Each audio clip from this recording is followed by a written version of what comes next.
This slide shows our butchering. Yes. Now, butchering is something that we do as a family.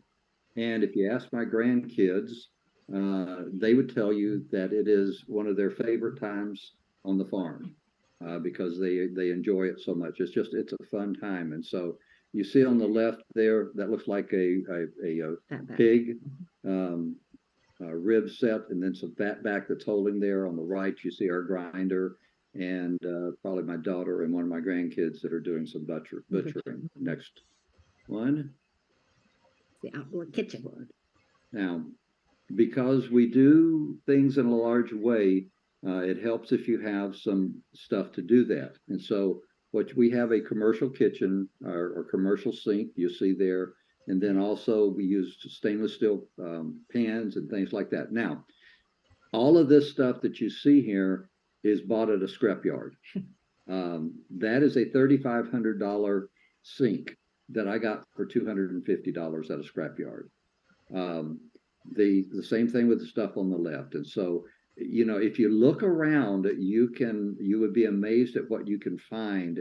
But I can't tell you how much having this equipment helps you with your butchering, with your processing, cleanup, because we use such big containers and that sort of thing. You have to have a big sink. And if you notice that there's a spray arm on there, oh my goodness, that commercial sprayer is worth its weight in gold as far as cleaning things up. Next slide. The next slide shows some ways that we dehydrate. We do have we have 4 Excalibur dehydrators, but they use a lot of electricity. I try not to use them. I do have to use them for some things, especially like when the stove is not going. But that you see in the background of the slide is our Pioneer Princess wood stove. And then Mike has built this rack that sits out above and just a little bit in front of the stove. And sitting up on top of that metal rack is actually a tray from our Excalibur dehydrator, and I actually have some herbs drying on that in this picture. We dry our garlic this way, we dry onions this way, green beans this way, peas, lima beans. We can some of this stuff too, but a lot of it we dry just like this when the stove is going. When the stove is not going, I do use the Excaliburs. We have to. We'd also hang and dry our clothes over there. We put our clothes there so we don't have to use the dry. So, and it has pulleys on it, so you can lower it to fill it up, and then you can raise it higher as well. Next slide. And the next slide is nothing in the world except pictures of crisis days as we're working on canning. And the one on the right is just a marathon chili beans canning session. These are beans that were dried and we soaked them and then we canned them for chili. On the left, we do have a large gas stove. Again, Mike found this on Craigslist, or we wouldn't have it. Our stove went out and he found this and we were able to put it in. It holds 4 canners, but I try to keep it only to 3 just because we can control the gas. I don't have a picture on here, but because we have solar, we have purchased a stainless steel hot plate that will hold a canner, and it's a Cuisinart, but it's all stainless, and I like using it because it's easy to regulate what we're doing. And then that's my daughter and in the back, and that's a marathon canning session from a couple of days. It just takes a while to let the jars just cure there on the counter so we can get them all washed, but especially when we're canning meat, it just takes a long time. If you'll notice the 3 canners, that allows us to can 28 quarts at a time. Now, many of us have freezers, and I understand that. And you say, well, if it goes out, I want to can it. Listen, we can can 28 quarts at a time, and we would not be able to can our freezer if we're not careful. And so you need to take that into consideration. Next slide. And then I'm just going to give you some tips to save time with your canning here on this next slide. We buy jars every time we see them. We rarely buy them new, hardly ever. We try not to. We've gotten them at estate sales. We've gotten them at flea markets. And of course, at at yard sales, particularly people who are cleaning out after someone has died, then, they practically give them to us. We do buy lids in bulk from various places. My favorite place to buy them is a place called FOR, FOR, Jars, JARS, and also from Fillmore Container, because you can get them in bulk. The 4 jars, so far, they're fairly new lid, but so far I have not had one of those fail. So I'm hoping they're really going to be better better lids. We also use Tattler lids, and I use the Tattlers on things that are going to rust, particularly on tomato products, so that hopefully they don't. We keep the rings on stacks that might built just from scrap wood that you can see here on the left, and that's how I store them so I can quickly get to them. Next slide. So how do you store all of this stuff? Most storage that I've seen is like you've got 1 or 2 deep. We do it a little bit differently, in the sense of the cabinet that you see in front of you. It'll hold 600 to 650 quarts to 750 pints, and that's only let me see, it's 4 feet wide, and it's 6 jars deep, 5 or 6 jars deep, depending on the size of the jar. It's a quart or a pint. And so you would be amazed at how much you can get in a very small place if you do it deep enough. And so the same thing, we put this in our root cellar, it's in our pantry. And so for years we stored in the insulated garage, in our bedrooms, in our pantry, etc. But if you really are looking at 2 years worth of food, that's a lot of food that you have to do. And so these storage units have been amazing. Now, it is 1-inch 7 or 8 ply plywood. And so it's not the 3/4. And so it's a very thick plywood that I was able to get from a window factory. So these were simply the cutoffs that were left. But it was superb stuff, very cheap. Okay. Next slide. Yeah, the next slide. This talks a little bit about how we keep track of what we have. Again, there are a lot of us. And so when all of us are here, that is 17 people. And for several years, we've had 17 every day for lunch and for breakfast. So you needed a way to keep track of all of these various things that we had. It's the biggest waste of your resources. We do use an Excel spreadsheet that tell us where things are. Each of those shelving units that you saw has a letter name, and each shelf on the unit gets a number. So I can say A2, for example, has canned green beans from 2022. And anybody can look at the Excel spreadsheet because I have everything listed in order and go and get it. I can send any grandkid to get it. And we add to the sheet as we can. And we also do add stuff from our freezers and the stuff that we dehydrate, whatever. But I only inventory once a year. You would spend your life trying to inventory. But as long as I have this Excel spreadsheet, I can find what I need. Now, it may get empty and I have one printed and I may have to mark it off the list, but I keep adding as we can throughout the season. Next slide. And so this slide has to do with what we store. And you've heard this mantra, we store what we eat. And we store ingredients like the various spices as well as prepared meals. And we grow some spices here on the farm. We grow basil, we grow oregano, we grow rosemary, thyme, parsley, cilantro, that sort of thing. Rosemary. Yeah.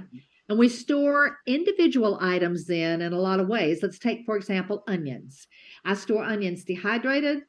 I store them canned with peppers so that I have just instant to dump in for a casserole or whatever. I store onions canned with peppers and celery when it calls for celery in addition. And we store them in the root cellar as long as we can. However, where we live, our onions will only keep this way for just a few months before they start rotting. So by August, I'm checking those onions, and a lot of those I'm cutting up and putting on the dehydrator. Okay, and then the next slide is just a little more of what we store. We do store meats, canned, as well as frozen.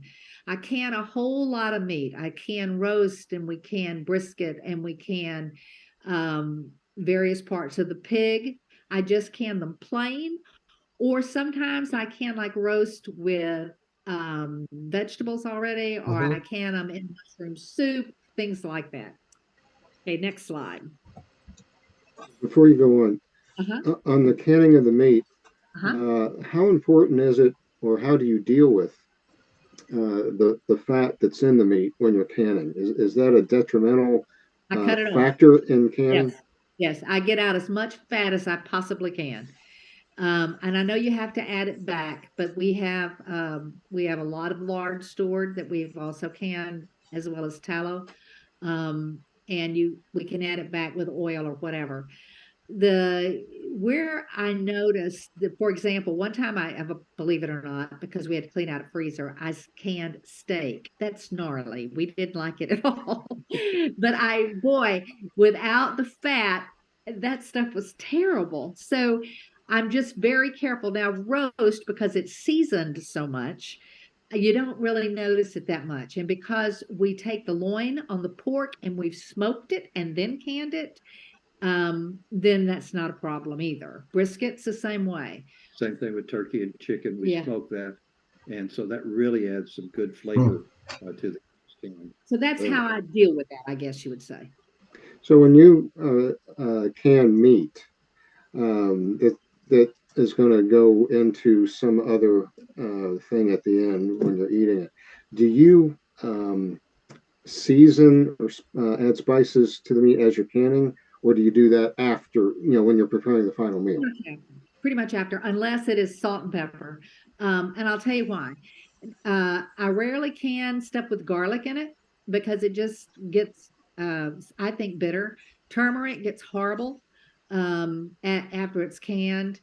Um, you can use, I mean, thyme gets a whole lot stronger. So, like if you put thyme in your soup, you would want to do that afterwards, or we do. I mean, some people might really like it that way. We had a similar experience. My wife made up some meatballs and she had spiced them as she would for a meal Right. preparation. And later on, after canning, a few months later, we opened a jar just as, let's try and see how that did. And it was strong and awful. That's Yeah, right. yeah. I will say this, when you're canning meats, you have to take vinegar and clean the rim. Yeah. Yep, we did. Yeah. Probably won't seal.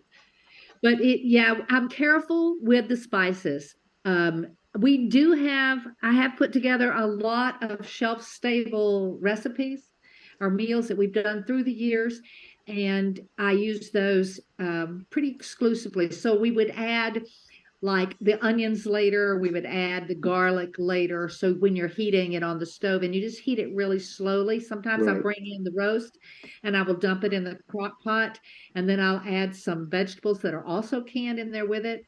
We don't like carrots canned. I prefer those dehydrated.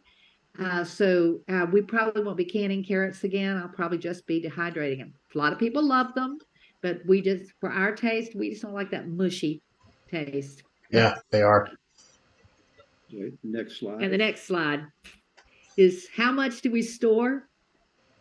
And I can't tell you that. And everybody gets really disappointed when I say that, but everybody is different. I will tell you a little story. My son-in-law was working for a nonprofit in 2008, and everybody knows what happened to nonprofits in 2008 when everything went belly up, and they had to move in with us as he got another job here in the area. And I had stored food for some time, and I bought, knowing they were coming, I ordered some staples online and had them delivered, and so I thought we would have enough. And I would say for the two of us, we had probably 3 years worth of food stored. For the two of us. That's right. But in the meantime, what happened to us is my parents had dementia, and we had to move them into our house, and then they moved in, and my daughter moved in, and suddenly I had 8 additional people here. So I thought I still had enough stored, but I ran out of noodles by January, from August to January. I thought I had enough for a year. So you really have to know what recipes you're going to fix with these things and try to figure out how many times you're going to fix that so that you really know how much you need to have stored. But we've already said, like for our family, we need at least 8 pigs. Our other daughter also comes, and what pig she takes goes to her house. Obviously, she only lives about 5 minutes away.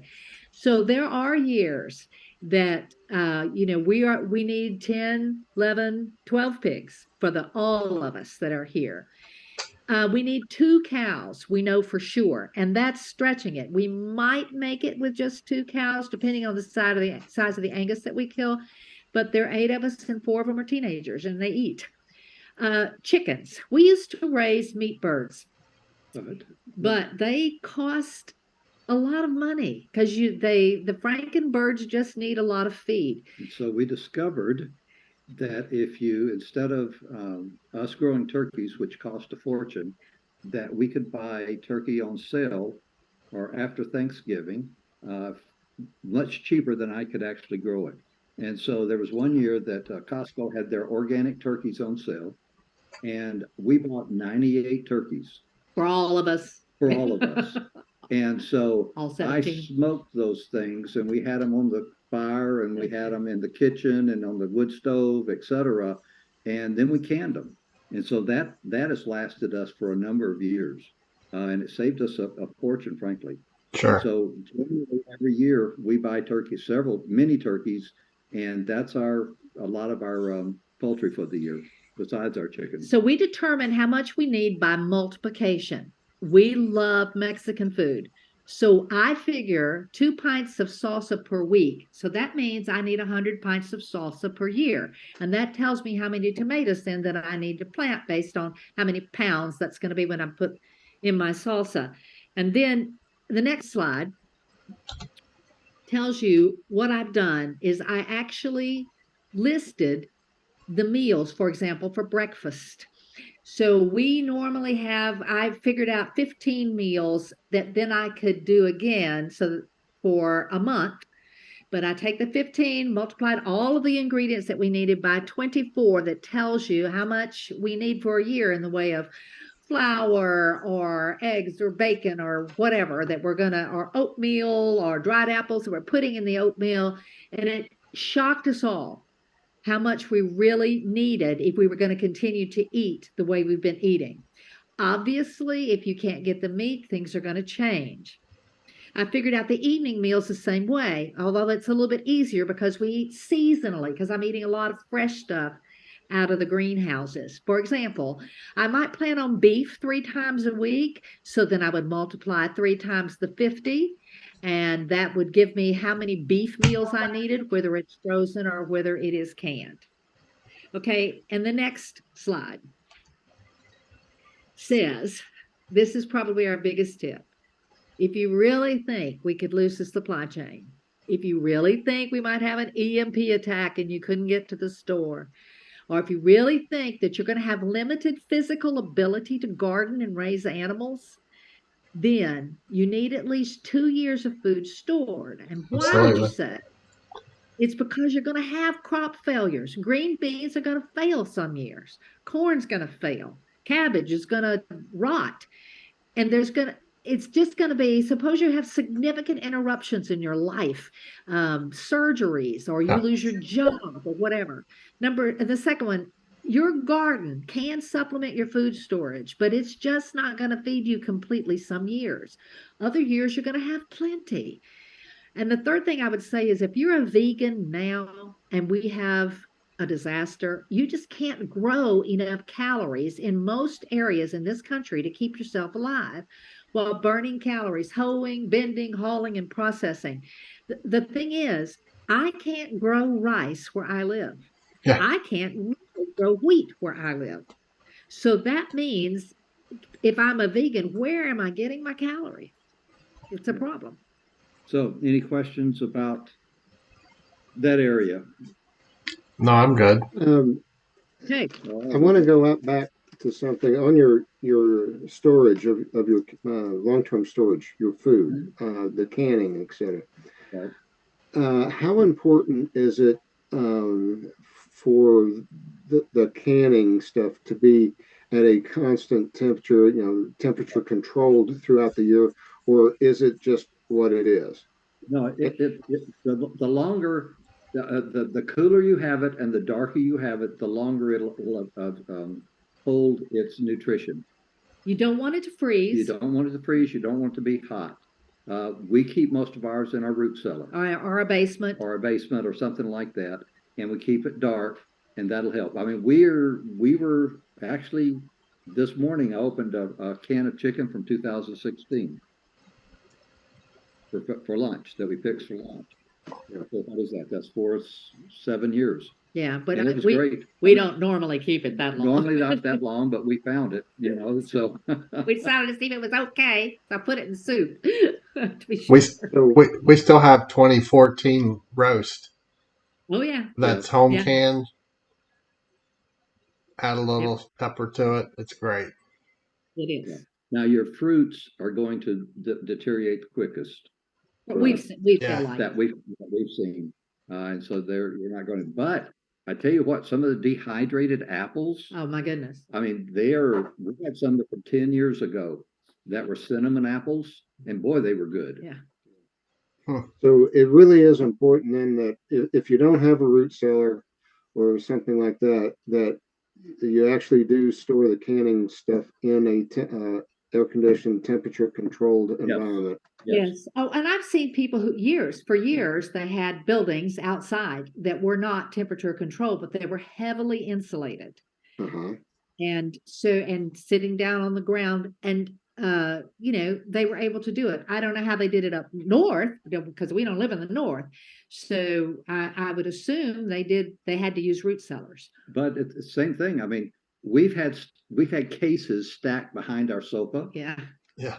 We have had it looked like a table covered with a thing. We under our bed, in our closet, down the hallway. Yeah. I mean, we lined shelves down the Yeah. hallway. When everybody lived here, it was, And so where do you put it? Get Sure. creative. But And in doing that, it was still temperature controlled. It wasn't Yes. it was not getting above what was comfortable for you to live in. Right. Although Mike's grandmother lived in North Alabama, and where her in the mountains of North Alabama, and where her food was stored was out on a porch, and it was somewhat insulated in this dark closet that she had, but she kept that stuff there for years. So I guess there are ways to do it, but we've only done it this way. But what I'm hearing here is it's great if you can keep it at 45 or 50 or Right. whatever. But if it's 70 or 80 because that's your living environment and that's where you have it, it will be okay. Yeah. Yes. Mhm. It's Okay. light and temperature and air, frankly, are your enemies. Yeah, but light mostly. I think if you can keep it dark, Mike's grandmother's big long pantry that she had on a porch was extremely dark. I didn't even know it was there hardly. When she opened the door, you could see nothing. It was that dark. Light is the real enemy of your canned food. Okay. Okay, the next slide has to do with our failures. Now, of course, we've never had any of those. Oh, yes, but, right. I love positive So- attitudes. Yeah, this could be our longest session. No. All right, if you go to the next slide. We have to do with water where we're going to start is with water. And then the next one. Yeah.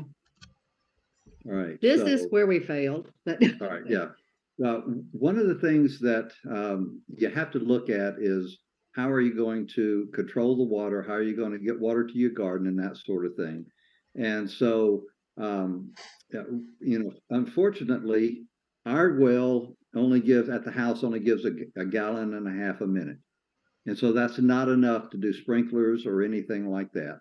And in fact, when we have the dishwasher and the clothes washer and stuff like that goes, then we have to be very careful. So we have to time how long we can run the water in the garden. And that's the reason we went to drip tape, because it was slower release over longer times, and therefore we wouldn't run our well dry. And so you need to think about pump failures, because ours has failed. You need to think about a filter, because ours has a tendency to stop up with the filter. And so anything that you can do to make sure that you have water stored. Now, we have wells. We actually have 2 wells. We did another one as well, but and we'll talk about storage in just a second. So go to the next slide, which is water flow and drainage. One of the biggest, and the next one, one of the biggest problems that we had with water storage, if you get property, wait as long as you can before you put the fences up and the buildings up, and study the flow of the water. We did that, but if I had it to do over, I would wait another year, because there were some things that I missed, and there's some things that, as far as swells and where the roads are, and where it pools and that sort of stuff, that are issues that were hard to overcome after I had fences in place and after I had buildings there. And so, for instance, our pig pens, our pig plots, they're horrible because of the way the water flows. If I had it to do over, I would have put them in a different spot, frankly. So that was a big failure. The other thing that I would say is electric pump failures. Get a simple pump, put it on your well. And now, when we bought ours, I think it was like $1,100. I just checked a week ago, and they were anywhere from $2,500 to $3,300 if you could get them. So they have gone up, but you have to have a backup for your well. We had weather that was below freezing for 7 days. Our water froze, and let's see, I guess I'll cover that in a minute. But with a simple pump, what you can do is open the spigot in the house. You can pump, and it's easy to pump. Once you have gotten everything filled in there, then you can close the spigot off, pump, and you can pressurize it at that point, and then you'll have a little bit of flowing water based on the pressure. Next slide. Animal water. All right, I tell you, animal water, it just, something freezes every year, and we had that one day where 6 days it froze 24 hours a day, and the waterers froze for the cows, and so we're hauling water, and a lactating cow takes 40 gallons a day. I said 40 gallons a day. It took a lot of and water. So it took a lot of water that you're hauling to do that. And so anything you can do to keep that from happening. Now, all of ours are freeze proof now, and so we haven't had an issue with that. The only thing that freezes are the pig nipples, but they will generally thaw out. And so and they don't bust the way we have them set up, so I can haul it for a day or two for them, because they don't take as much water. Okay, septic. That's the next slide. Kathy's going to talk about her favorite subject. I'm not. I hate this subject. Okay, go to the next slide. Oh man, we had a contractor come in and hit our septic tank. Septic field. So, they were going to fix it, and then they didn't come. So, we built some composting toilets for where we are, because there wasn't anything else we could do. Where are you going to go? You got all these animals. And so we discovered that hauling poop buckets for more than 8 people is really not fun. We filled them with wood chips, but it's doable. It's just, where do you dump them? We tried, we had to bury it and compost it. It was not good. It's not what we wanted to do. But for a long haul situation, you would really need an outhouse. I understand why they built them. I understand why they built them a long way from their house. I understand why all that happened. And they're illegal in my county. I'm not sure what we would do, during a true crisis. But it was awful. Next slide. Suddenly, we discovered then that because we didn't have a septic tank, washing clothes, we couldn't use the washing machine. So we decided, the kids said, oh, well, let's learn how to do it like Laura Ingalls Wilder did it. And it was, for them, they loved it, but they were younger. We did have a wringer washer that I had bought at a yard sale just on a lark because I wanted it. It was really cheap. But it worked great, but it really ruins your clothes. Our clothes aren't built like or made like they were 100 years ago or however long. The washer washes really well. Really well. It's the wringer that'll break the buttons, that will tear up the elastic and that sort of thing. Oh, it's terrible. And those plungers, like they sell at off-grid stores, like you use when you're camping, I can see why they work fine when you're camping. But when you're washing all your clothes using those plungers, we broke them all the first day. We had a couple of those. Everybody needs great big large metal wash tubs. You need them for all kinds of things on a homestead. You need them for when you're slaughtering animals. You need them to hold water for all kinds of things. We've used them for washing vegetables, on and on. But we used them during this time to actually wash our clothes. And what happened is the kids would get into the wash tubs and march and throw water on each other because it was in July, and they had a blast. But it did get old after several weeks. Our son-in-law did set us up a roller that we got from Lehman's that was easier on the clothes, and we used that. Then the next slide. The other thing that we discovered was they don't make clothespins like they used to, and they broke. We had not come up with, we'd hung some things on the line, but we weren't hanging everything. There's so many of us. And we discovered we had to hang it all at this point. And it just took a long time. Nobody wanted to take it down. You need a way to store clothespins now before something awful happens, and a way to haul wet clothes to the line. We used a wagon. It was just exhausting.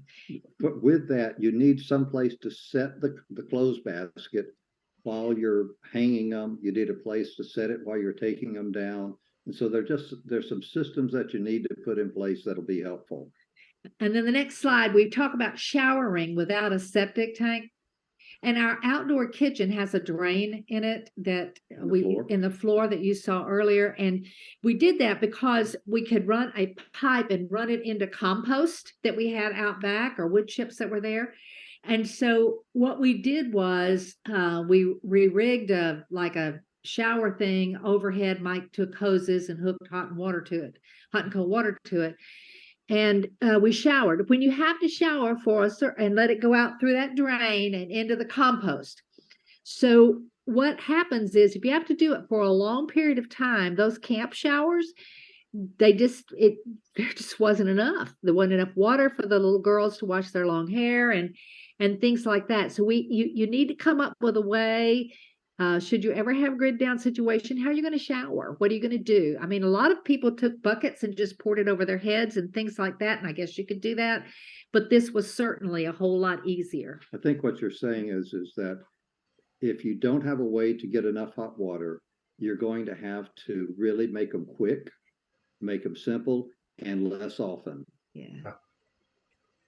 I remember as a little girl, my grandmother did not have running water in South Alabama. And I remember them hauling and heating water on their stove in the kitchen. And then on the back porch in a wash tub is where we all took a bath. And they let me take a bath first. I was a city girl. And then my cousins took one, and then, and then on down the line until finally my grandfather took one, all in that same nasty water. But it was cold and it was miserable. And I just don't know how. It was hard. The way they lived was hard. And we are spoiled living today. Yeah. Next slide. Let's talk about fencing and gates.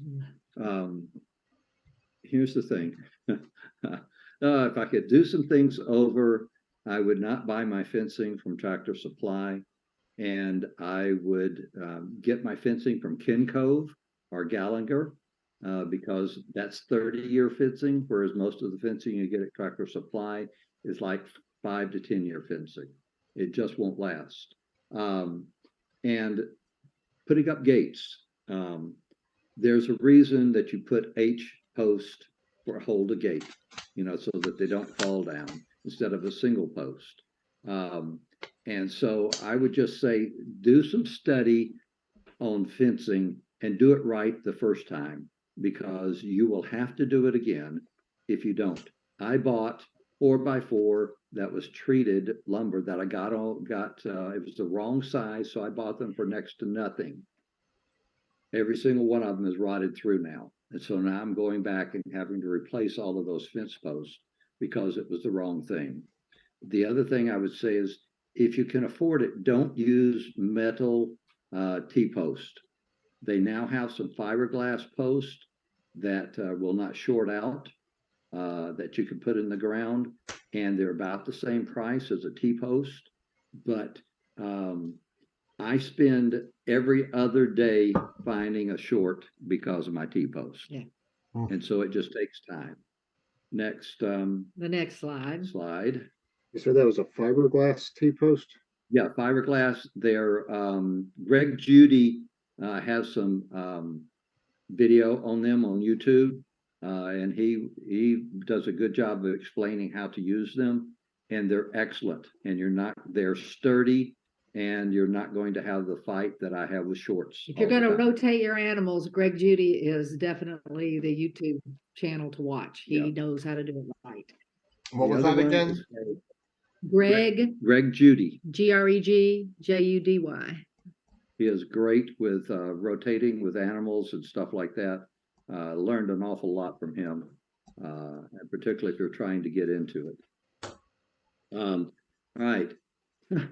It just takes longer than you think to establish everything. It's going to cost more, and it's going to take more time, and that sort of stuff. And I would say this.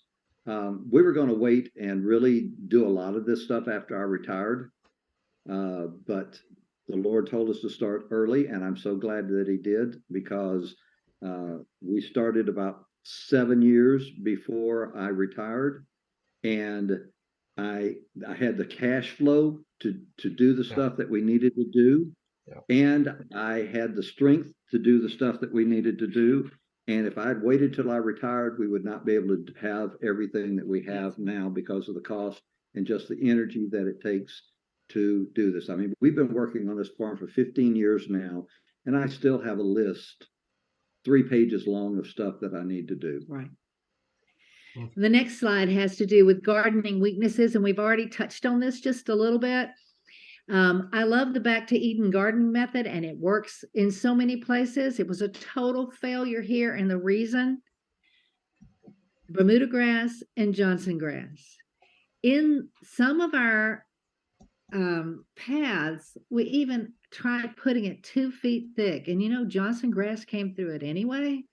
Bermuda grass grew up and over it, and instead of being able to hoe it, you're having to pull that mess out. It was awful for us.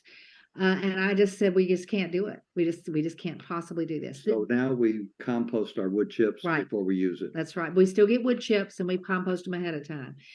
And bugs, my goodness, and all the snails and the slugs and all of that were in the wood chips, and it was very difficult. That's always a problem. What are you going to do with the bugs? And if we're gardening organically, a lot of times it is companion plants or trap plants. We do occasionally spray with some things, but I try to spray so we're not going to kill the pollinators. So it is much better to have a bunch of wildflowers and things planted over on the side and let them have that. Butternut squash, I plan to plant it this year over in the orchard, and the reason is the squash bugs love it so much. I'm going to let them have the butternut squash, and hopefully they'll leave my zucchini alone. Not necessarily, but I'm sure going to try. Yeah. All right, next slide. Yeah. I think, here's the problem. To store 2 years worth of food is unthinkable almost, and so, you have to have room to store it correctly. And there's some compromises that you need to have. We can store in 1 quart of dehydrated corn what it would take us 6 quarts of canned corn. And so dehydrating, same thing with green beans. We dehydrate green beans because 1 quart of green beans is equivalent to 5 or 6 quarts of canned green beans. And so dehydrating helps you with your storage area. And frankly, you need to make this a priority. make the room some way.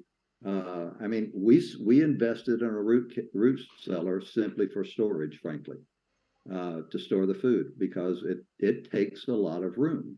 You want to add to that?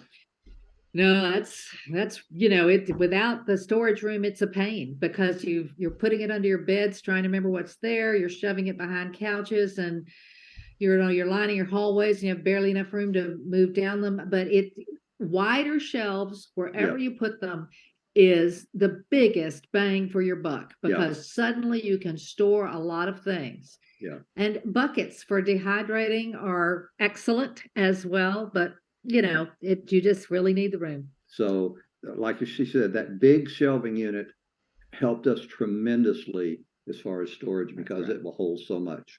Next slide. Yeah. All right. When we did our root cellar, we wanted to have a cheese cave. And so we left one room in there that was gravel floor, had the circulation, etc., natural humidity, and huge failure. Huge. In our area, it just doesn't work. We lost probably 50 5-pound or 10 pounds wheels of cheese. You talk about, I mean, that's hundreds of gallons of milk. And we thought we had done our homework, but it simply did not work.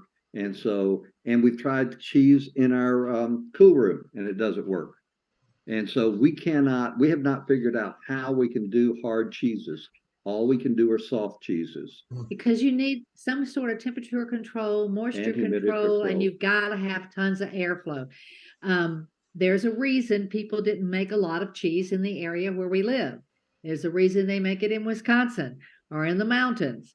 There are some things that if you live in some places, you will have difficulty doing, and the cheese is one of them. Next slide. Yeah. The next slide is another awful failure. We all wanted to cry because we love kombucha and I love making sourdough bread. And where we are having it in the same room in our kitchen, it killed them both. They somehow just didn't do well together. And I finally went to a class where this lady was very good and she was teaching sourdough. And she informed me that the reason my sourdough kept dying was because I had kombucha in the same room. So now if we have kombucha at the same time, then we would have it in a bedroom or somewhere so that we didn't have it in the room with the sourdough. Okay, next slide. All right. When you have a large family, and they're working on the farm and you have grandkids and they're using tools, you have a tendency for them to be everywhere. I don't care how well I organize them, how much I mark them, they're still going to be left someplace. So all of my tools are painted bright orange. And so that I can spot them in the weeds, I can spot them in the garden, I can spot them anywhere. And so that is very helpful for me, just so I don't lose all of the tools. Next slide. This one is so key to us. Cheap gardening tools. We started buying them at yard sales and things like that as we were going along. Well, there's a reason they're for sale at a yard sale. They aren't very good. One thing that we will not do without, if we possibly can help it, is a Rogue, R-O-G-U-E, hoe, because it's made from an old plow and it lasts forever. It is a fantastic tool. The hose that you buy at the big box store, they just don't last. So our thing is you get quality once so that you don't have to keep buying or breaking and having to mess with the handles and on and on. So frustrating. And I wish we had known to do it in the beginning. We also bought from a blacksmith our hand tools, yes, our hand trowels and stuff like that, that are very heavy. And boy, do they work well. They were not cheap, but they don't bend either. We've had those for years. Yep. Next slide. Now, here's the thing. I gave up on denim because I move the cows every day. I'm walking through the wet grass, etc., and my blue jeans will rot after a week. Literally, they will rot and they will begin to fall off. And so I now have to buy the dry on the fly Duluth pants that are used to getting wet. that will dry out on me and they don't rot That's on right. me. So I don't wear denim anymore for that very reason. Next slide. If you're going to homestead, you need to learn how to repair things. You need to be able to work on your tractor. You need to be able to weld. You need the carpenter skills. You need plumbing skills, electrical skills, metal working skills.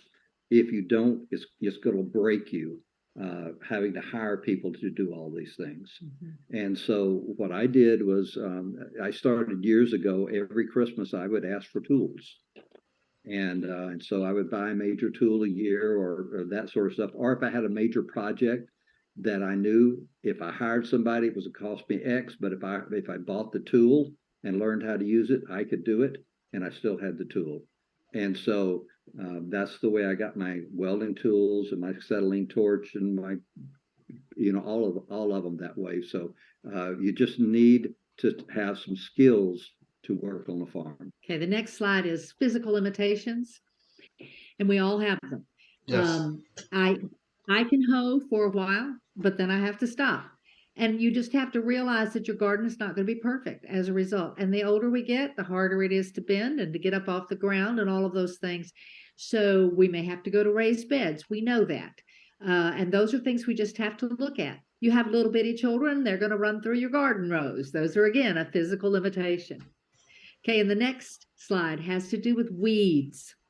The first thing you have to know if you're on a homestead is that things don't have to be pretty. And a lot of people want them to be and to look like pictures in a magazine. But there are times when Johnson grass gets away from me. You just have to change the mindset.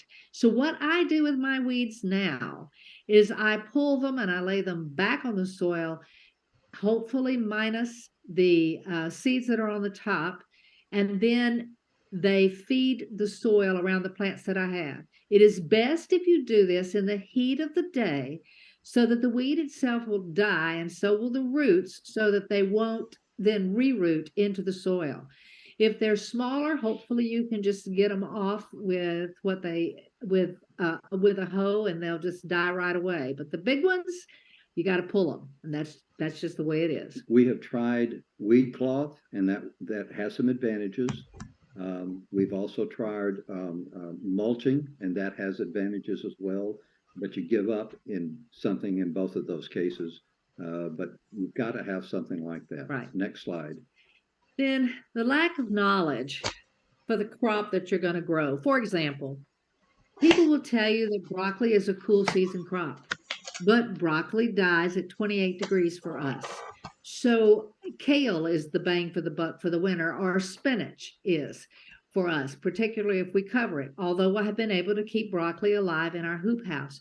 We have over 450 books in our homesteading library, and the reason is we've read them, we've marked them, we've taken notes on them, and I've tried to consolidate a lot of that information so that we can go back and look at it. But we've been doing this a long time. You need to know how to grow spinach. You need to know how long you need to soak that seed, the spinach seed, so that it will actually germinate when you put it in the ground. Things like that. You need to constantly grow in what you're doing. Right. Constantly read. The Heritage Life Skills. I mean, that's where you can grow or learn more stuff. And so look for those things. Acres has something out there. So look for opportunities to grow. Find somebody that knows what they're doing and talk to them. And go see them. Go visit them. Farmers are glad to help you for the most part. Yep.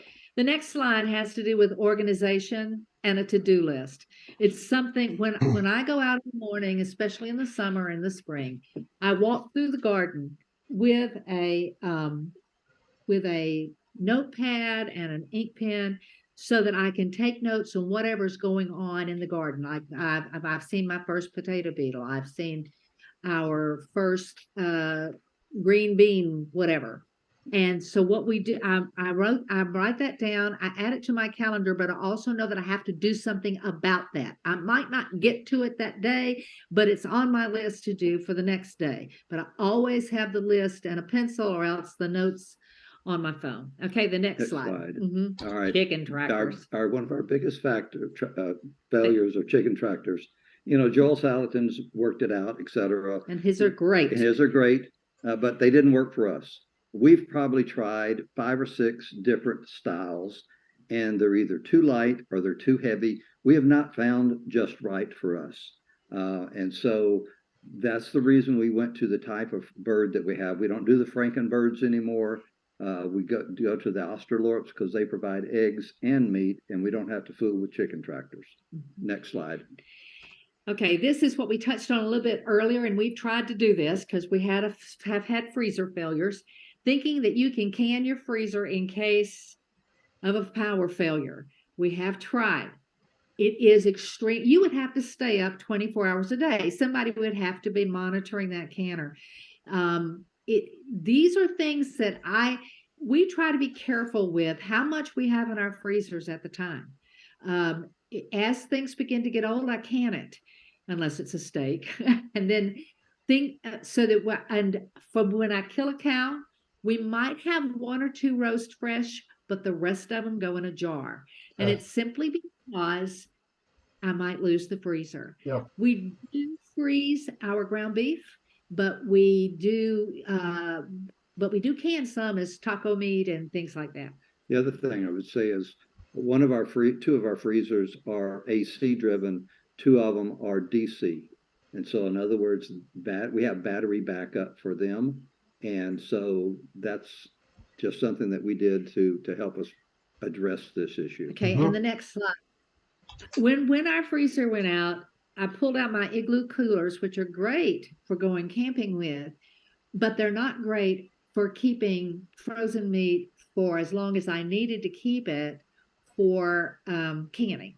So Yeti coolers are expensive for a reason. We got the knockoff from Walmart in the form of a Lifeline cooler, and we use those a lot of times for just holding for while we're trying to fill freezers or empty freezers. With water bottles, they just keep it a long time, and it's worth it for us on the homestead to have that. And then the last slide has to do with for when we have not had power.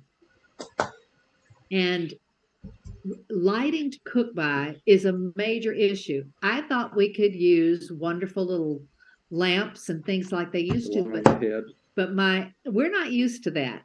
So we bought some Braun lights from Harbor Freight that are extremely bright LEDs that will hang, and we hang them over the stove as we cook. It is just such a lifesaver to have the right kind of light to be able to do something. It doesn't, and it's rechargeable, so it's not eating so much of my electricity at the same time.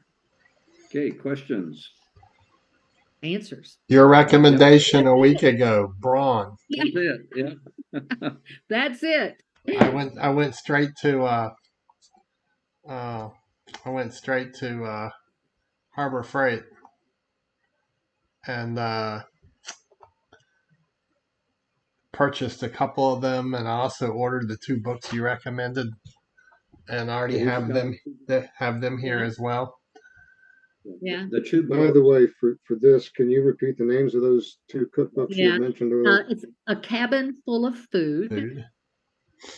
Mm-hmm. And what's the other one? It's on the counter. I'll go get it. Yeah. Hey, Festus, if you look in the due outs from last week's Zoom, they're listed in there. Yeah. More with less. More with less is the other one. Yeah. More with less. And that was the Mennonite one, right? Yeah, this is the Mennonite cookbook. Yeah. There. The name of the weed control cloth again that you recommended. From Farmer's Friend. They're the ones who sell it. It is outstanding. Comes in different lengths. They're wonderful people to deal with. A couple of folks that were on Zoom last week already bought some of it. Okay.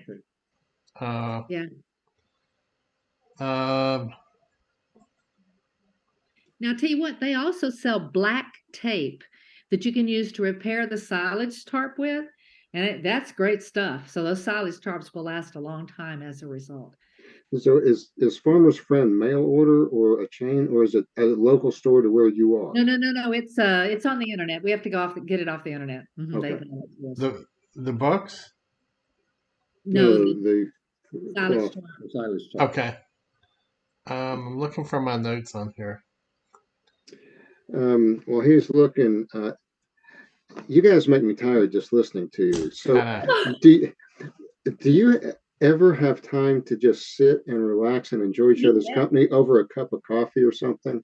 Oh yeah, are you kidding? It's I'm still I'm I'm still working Yes. without a paycheck, so I'm very busy. But we have all kinds of friends, and yeah, we have them over. I think the thing is we've learned to streamline. Hmm. So like our day is we get up in the summertime now, I don't eat breakfast before I go out because I work in the cool of the day. That's a, sure. we're, oh, it's all we are. That's a huge secret to, and so that means that I get up 4:30 or 5 when it's hot. Now, not in the winter, but when it's hot, and I go to bed by 8. As it's getting dark, I head for bed. So I work out in the garden. Usually by the time I've had coffee and a quiet time and then, go out, it's usually 5:30 or 6. And that's when I do the walkthrough in the early morning hours. I already know things that I'm going to do during that time. But one thing that's really important is often home gardeners go out and try to pick, for example, green beans every day. I don't do that. I pick green beans twice a week. I only pick peas twice a week. And the reason is I have to process them. And if you have a really small garden and you're just growing and not going to try to store the food and actually eat on it all year, then yeah, you could do that. But it's an impossibility to be able to pick, process, you pick and snap beans and process all in the same day. I would spend literally until 8 o'clock at night, which is just foolish. Yeah. So on the day that I pick, I often don't snap those beans. I often just put those in the cold room, snap the next day, and process. Because if I'm dehydrating them, then that happens the next day. And like with the Excellent. animals, it takes me anywhere from 30 to 45 minutes a day to feed and, take care of them, move them around the property, that sort of thing. And then, so that's not a lot. Now, there's the repairs take time, Yeah. the new projects take time, the harvesting takes time.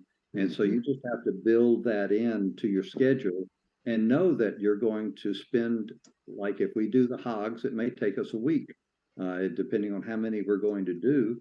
And so we set aside a week to do that, or we do 3 days worth or one day's worth, depending on what we're going to Right. do.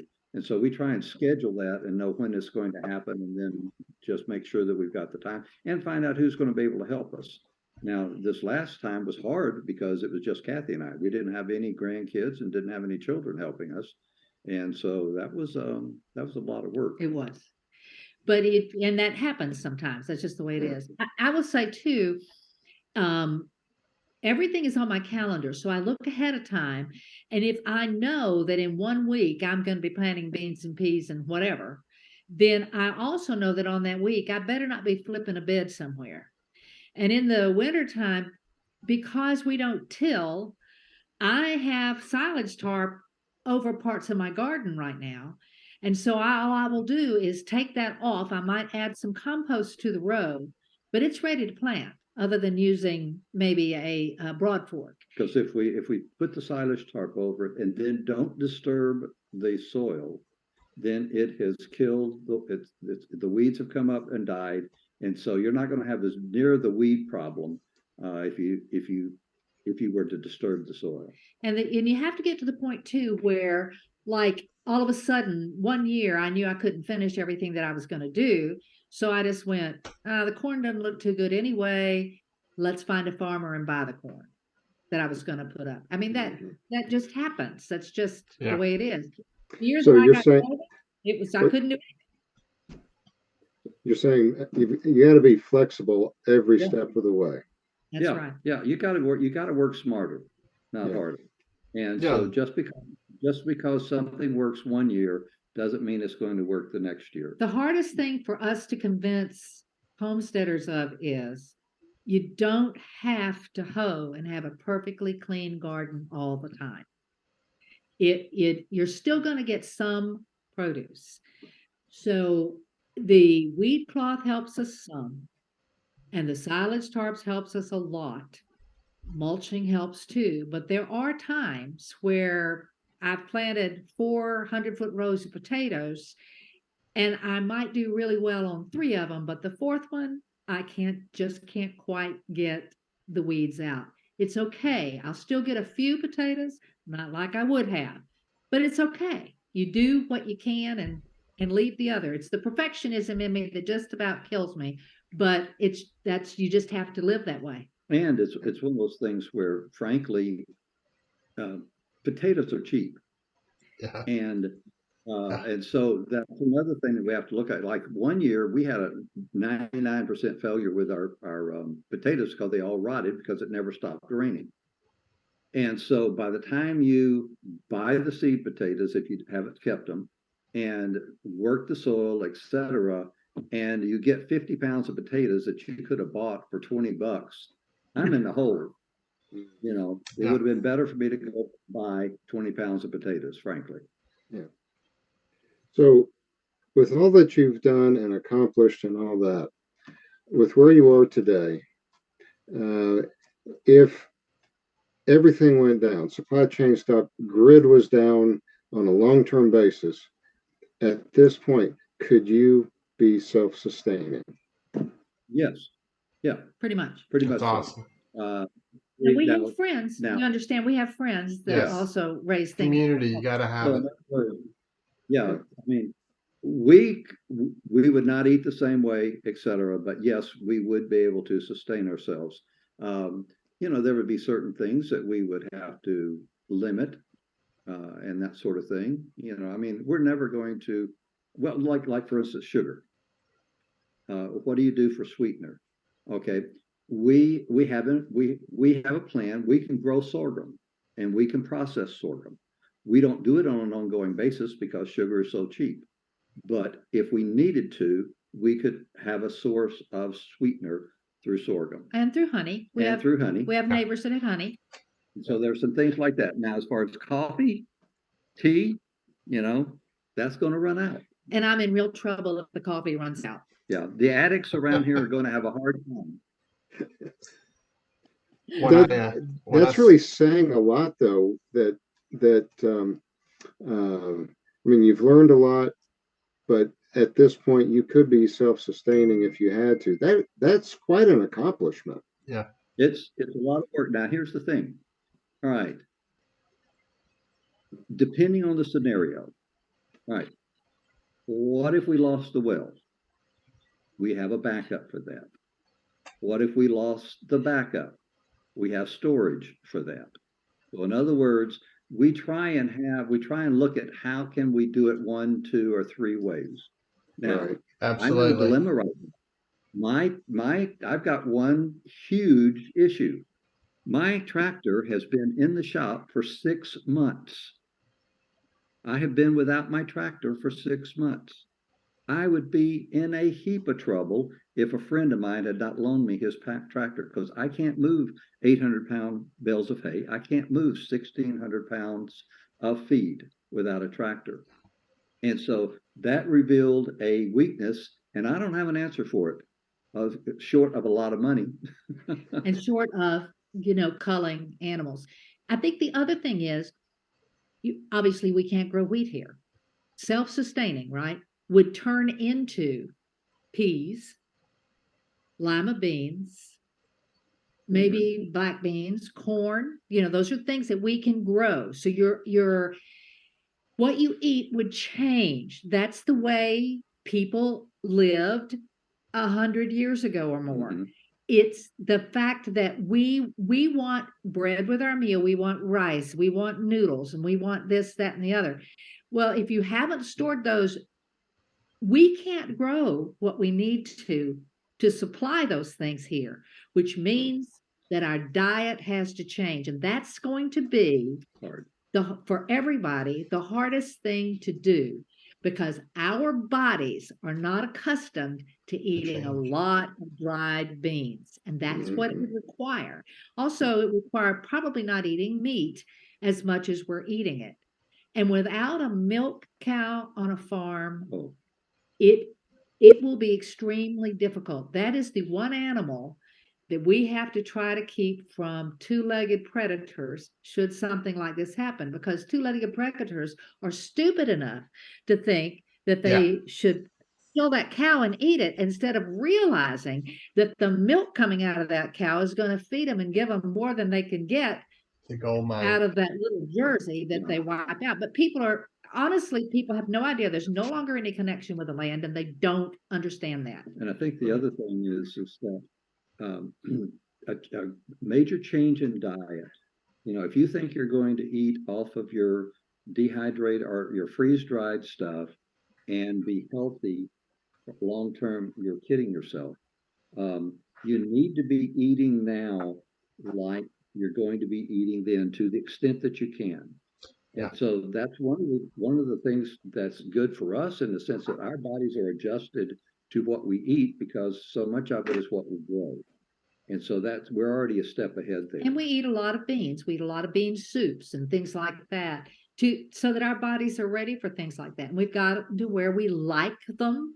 We found recipes that we like now. What happened to us is, when our house and all was destroyed in Hurricane Fran, and we couldn't eat like we wanted to eat and all that stuff, I learned very quickly. I foolishly had stored things that we liked, which is fine, but not necessarily things that were easy to fix and grow and do and so forth in a disaster. And because we lost our entire garden space, it really took 2 years by the time they had fixed this. We lost our septic, we lost everything, because we had like 100 trees down. So it was a nightmare for us. And we couldn't get all that fixed in the length of time that we would have needed to sustain ourselves. And that's what people need to understand. You can't, if something happens and it's all wiped out, you better have friends who can help you, where you can get some help from, or you better know how to forage, or you better know how to change your diet, and have already done it now. Or also, all the above. yeah. And your backups. I mean, we had backup plans because we've been through hurricanes before. But the first tree that came down knocked out our camper. That was our backup, because it had refrigeration, it had stove, it had all the stuff. Split it right down the middle. Second, it rolled our LP tank, our natural gas tank. And so our propane tank. So it was gone. We lost electricity. So our well was gone. Our generator was knocked out. Our barbecue pit was smushed. And so all of these backups that we thought we didn't have. And so, you think a backup is good, but you need multiple backups to face what you're doing. Then you have to get very creative at that point. But That's the a priceless point. Food backups, people don't realize how many food backups you really need. Yeah. It's not just beans. You need a lot of backup in your food storage. Yeah. And you need to know what's going to last a long time without degrading. Rice is one of those, beans is one of those, wheat berries are one of those. If you store them correctly, they'll last a long time. Go ahead. I was just going to say, people think that when you say, oh, you've got 2 years worth of food stored, maybe, but a lot of people will show up, and it may turn into only being 6 months or a year, for other family that shows up. And you better hope they're going to be willing to work. So, we've had people say, oh, when something happens, you've got a farm, we're going to come to your house. And I'm thinking, which grandchild are you actually taking food from by coming to my house? Yeah. No, I'll be glad to show you how to put a seed in the ground and to grow it, but I can't feed you. So my answer to that is, you're 555 on the list of people who are coming to my house. Take a number. Yes. Marjorie Wildcraft in Austin decided that she would try to feed her community. And so she went to an elementary school and visited with some farmers that were in the area and said, can you help them learn how to grow, and can you feed these elementary schools? And what she discovered was, in her county, They could not feed, the farmers could not feed the children that were in the elementary schools That's every farmer in the in the county. county because of what they were growing. They could not feed one elementary school. Because people think they're going to come out of the cities and go to the farm. But when they go to the farm, the only thing that farmer is going to be growing is soybeans. Or the only thing that farmer is going to be growing is corn, because we don't diversify like we did 100 Mhm. years ago. Yeah. Yeah. You know, And all the what you're bringing disasters. up is a very serious topic. Family members, etc., think they're going to show up, and it's a very touchy topic that can get very serious very quickly. Oh, no Yeah. kidding. Yeah. All And the so disasters that you've been through, yes. now looking back on it, do you think maybe it was a hidden lesson that has prepared you for where you're at today?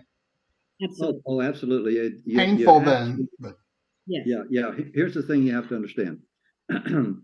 Corinthians talks about that we're to exult when various trials and tribulations and hardships come upon our life. Do you know what exult means? That means leap for joy.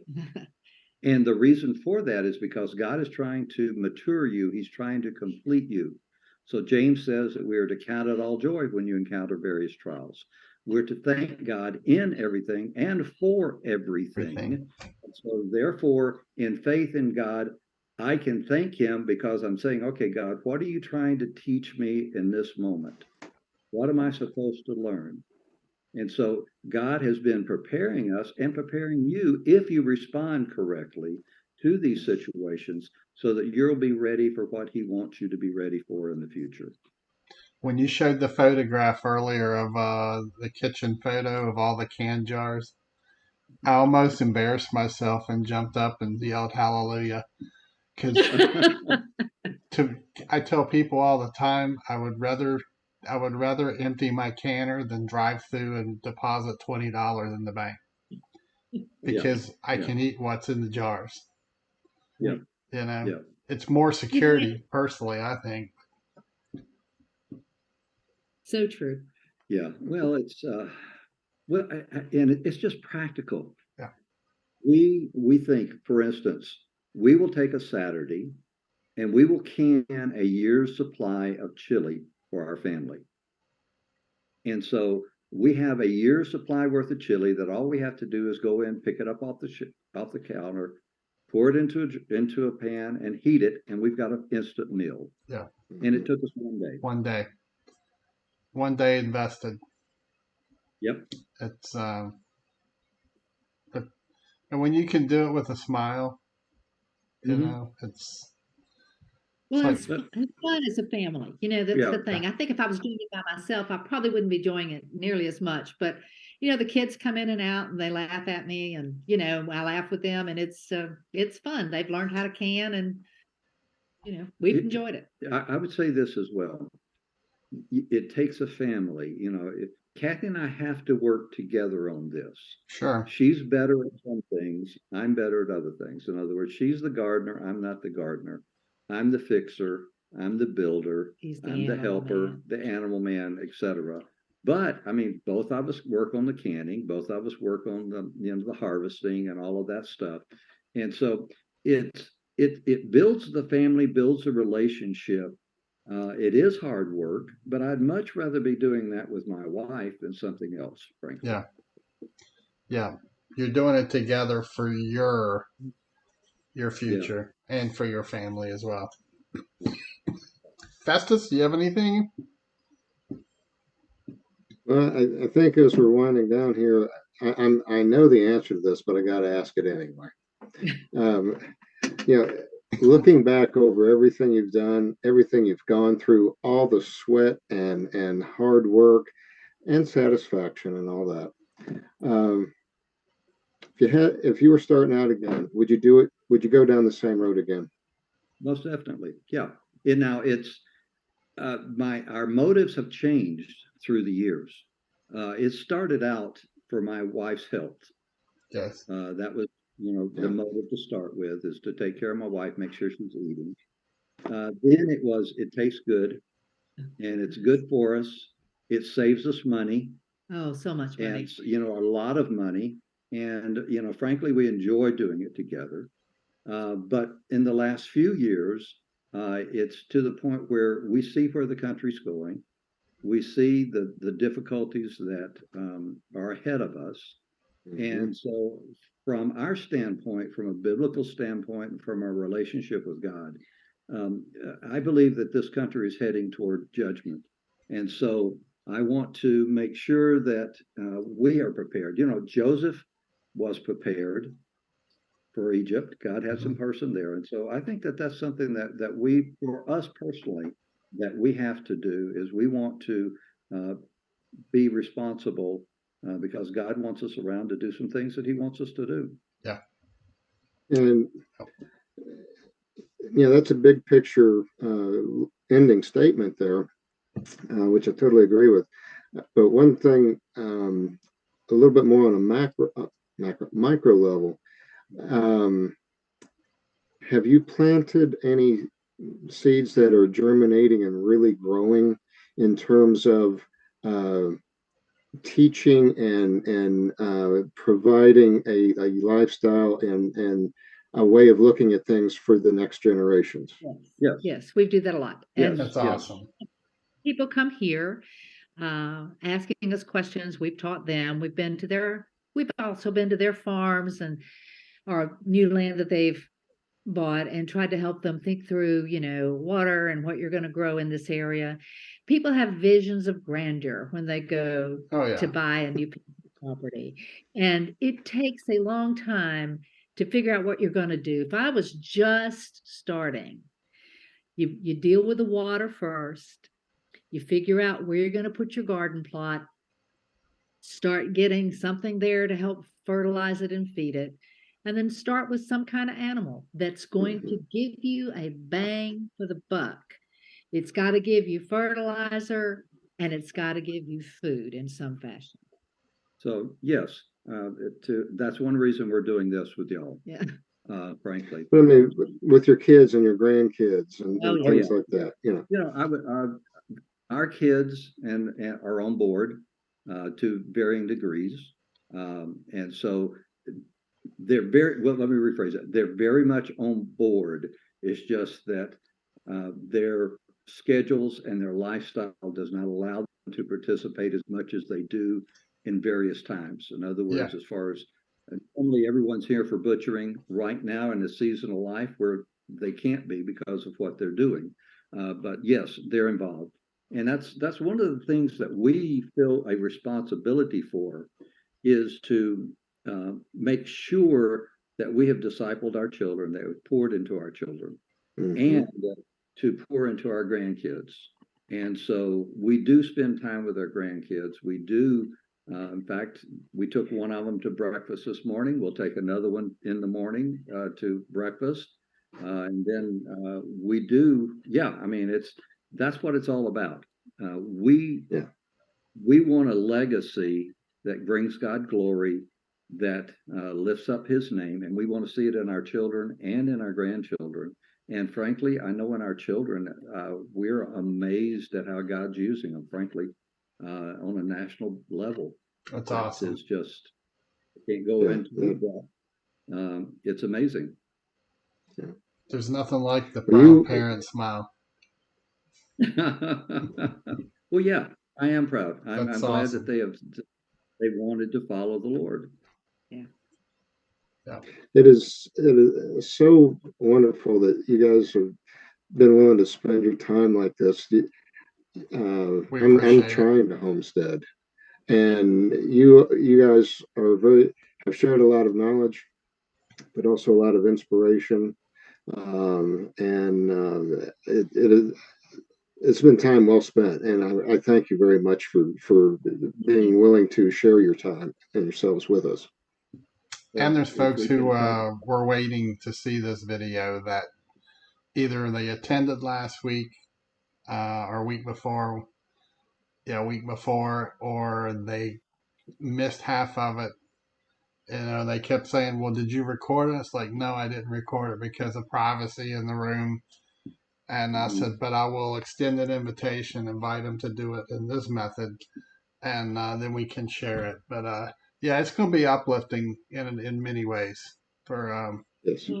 a lot of Um, young folks and folks our age, and I'm finding the more going down this path, um,